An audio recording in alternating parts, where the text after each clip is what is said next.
While the rest of humanity lets Metal Gear Solid 5 The Phantom Pain sink in, I have gone to the very beginning to see if the game created in 1987 for the MSX2 lives up to the critical acclaim that its latest sequel has had. Suffice to say, I wasn't disappointed. 1995, the West becomes aware of a mercenary country named Outer Heaven producing the ultimate weapon of mass destruction known only as Metal Gear. The initial attempt to gain information and destroy it by Operative Grey Fox is foiled, and so they send rookie Solid Snake to finish the job. At that moment, a legend was born. Stiff Tallywhacker has a very simple control scheme consisting of up, down, left and right for movement, while the spacebar shoots weapons, M or N is for punches, and F2, 3 and 4 are for your weapon selection, key item selection and transceiver respectively. Your opponents are the guards that infest the buildings that compose Outer Heaven, which you can dispatch or sneak past as you see fit while you obtain information, items like key cards, better weapons and the legendary cardboard box, and free the many members of the resistance that have been subjugated.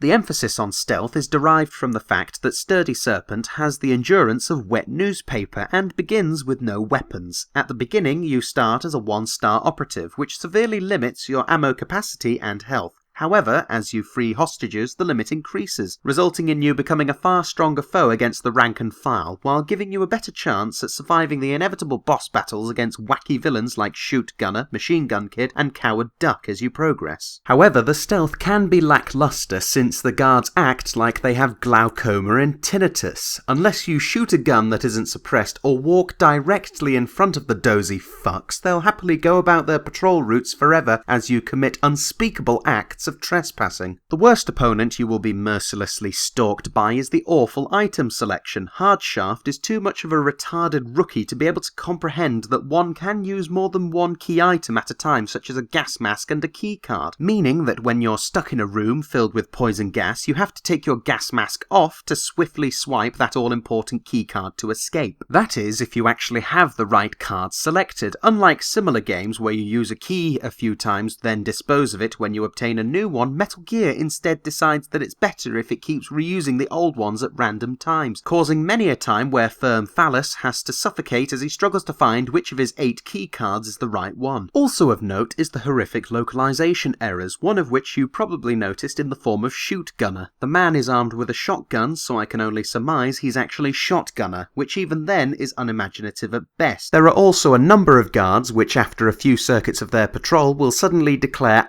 sleepy before promptly passing out, an occurrence which certainly caused a solitary eyebrow to rise on my part. So, Hideo Kojima started strong and apparently ended strong too. Metal Gear was a ton of fun, and anyone who possesses Metal Gear Solid 3 Subsistence and the Metal Gear Solid HD or Legacy Collection should play it.